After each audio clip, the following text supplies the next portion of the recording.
Hello, everybody. This is Khatib, and I want to personally thank you for coming to my blog, Provisions for Your Thoughts. This reflection is entitled Ignition. I hope you really enjoy it. I wrote it from the depths of my soul, and let me tell you, this is a very great reflection. I hope you enjoy.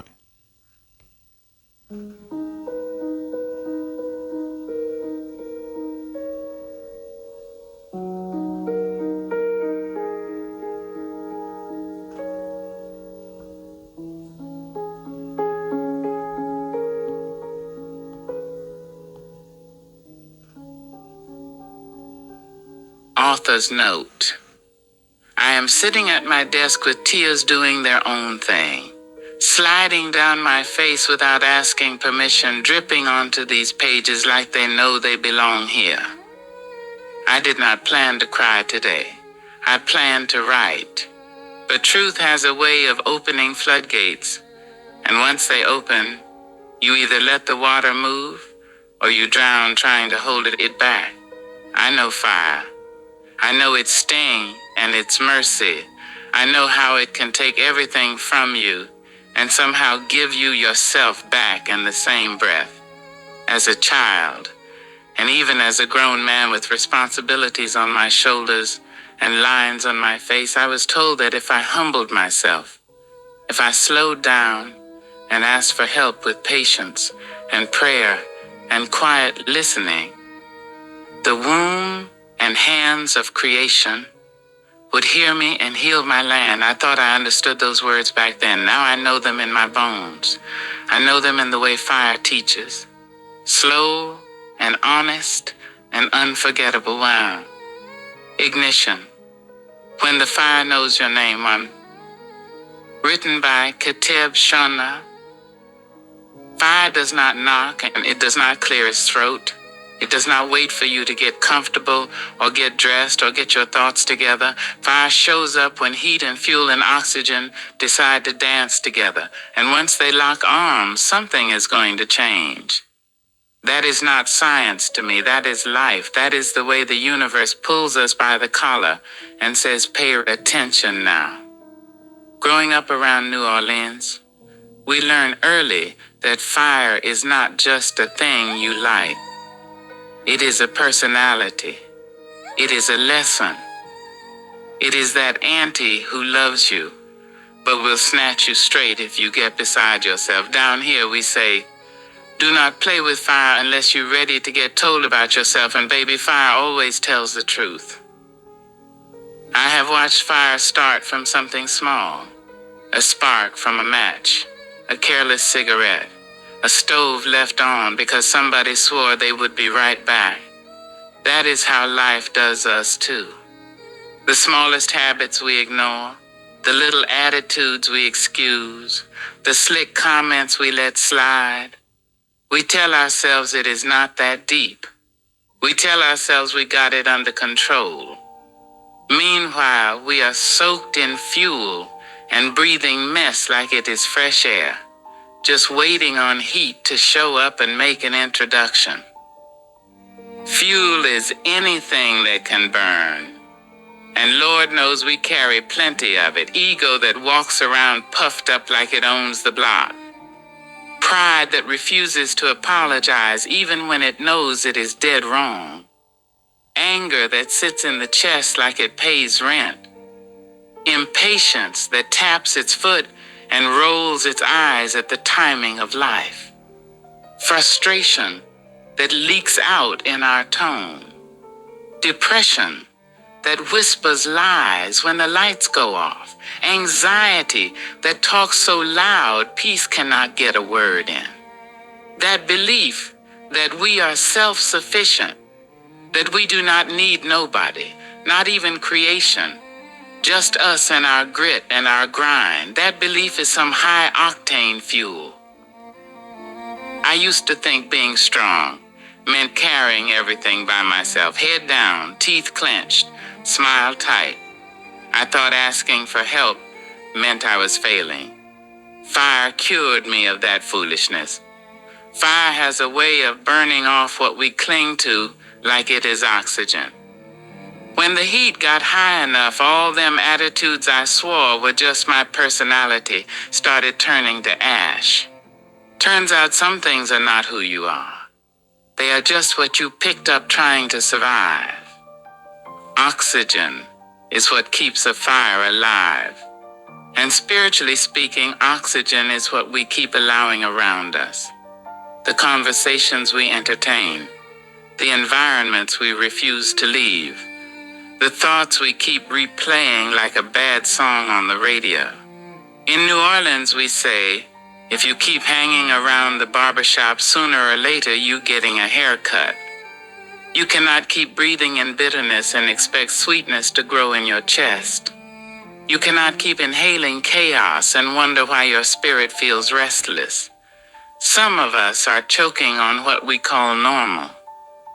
I had to look hard at what I was feeding my fire. The gossip dressed up as concern. The busyness pretending to be purpose.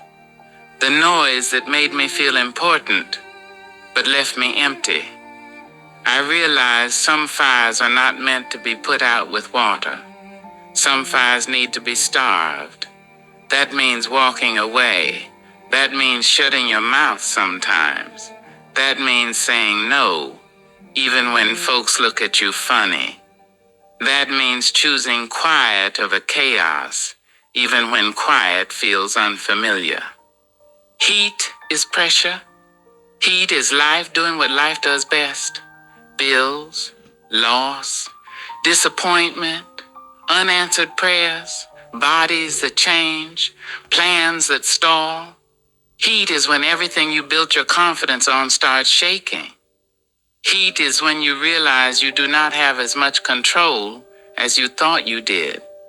Heat is not punishment. Heat is an invitation.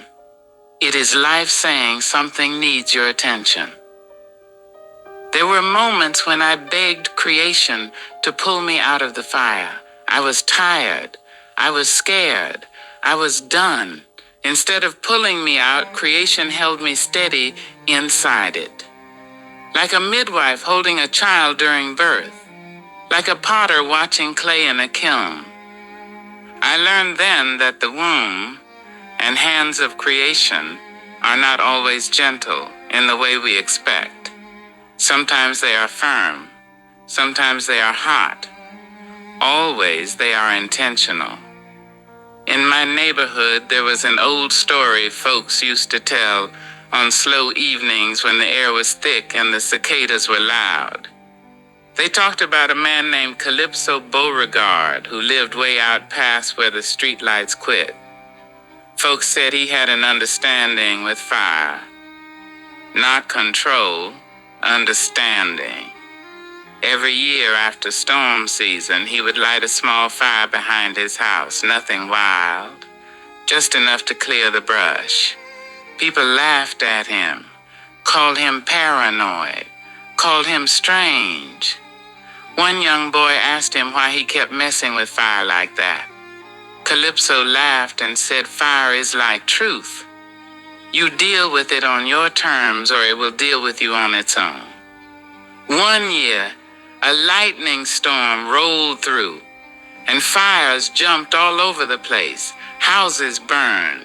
Fields turned black. Calypso's place stood untouched. Folks swore it was luck. Others said it was wisdom.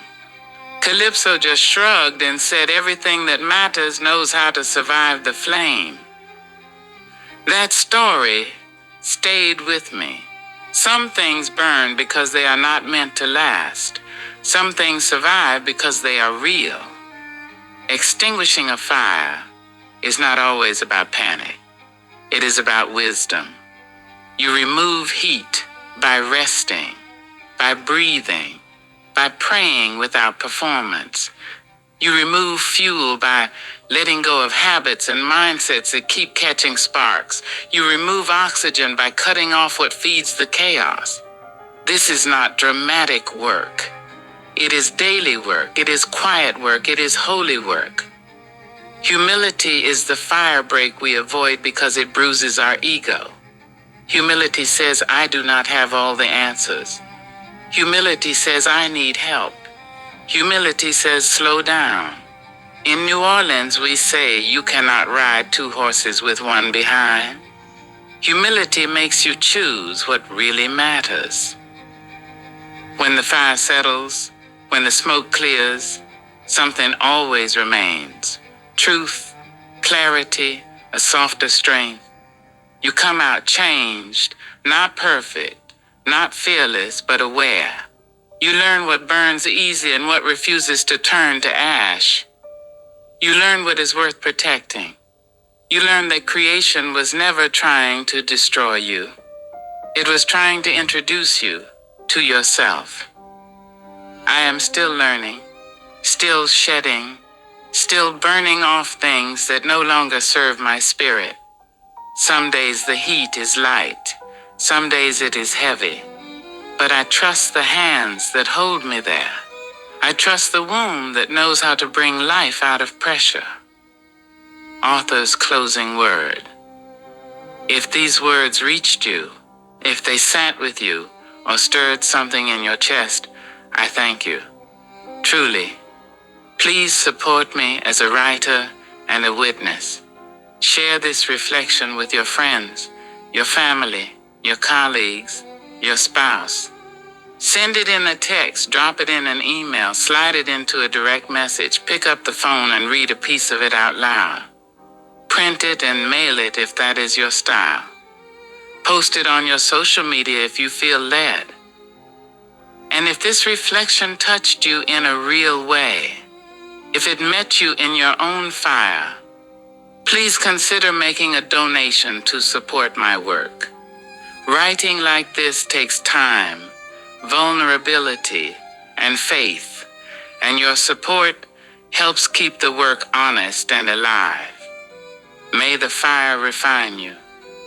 May you know what to extinguish and what to let burn. May the womb and hands of creation hold you steady. With gratitude. The meaning of the abstract art. To the reader, the abstract art in this reflection is not meant to be looked at so much as felt.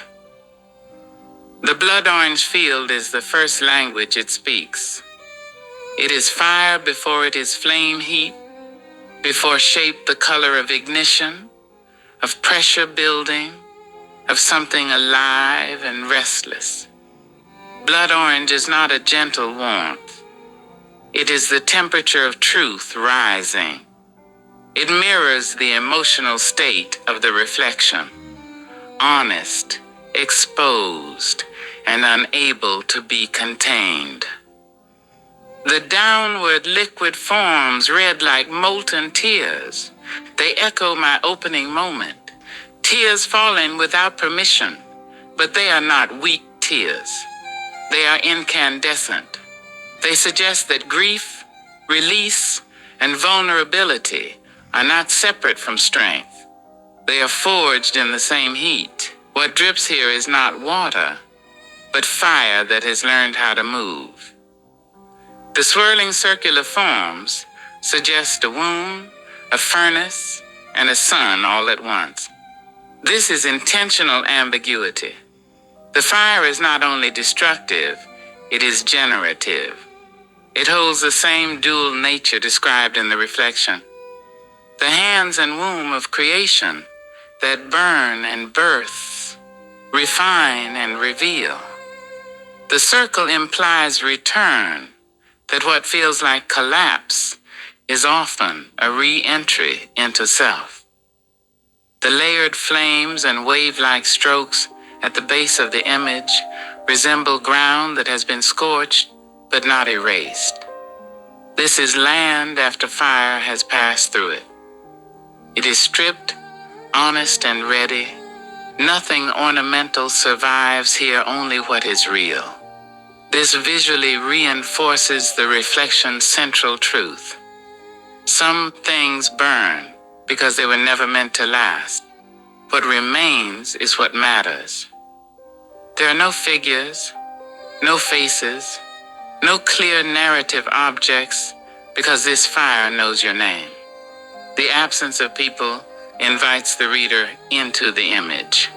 You are meant to stand inside it, not observe it from a distance. It asks the same question the essay asks. What in you is fuel? What in you survives the flame? Ultimately, the image is a visual translation of spiritual ignition. It is the moment before clarity speaks, the space where ego dissolves, where humility becomes a firebreak, where creation is not rescuing you from the heat, but holding you within it. This is not chaos. This is refinement. This is fire doing holy work,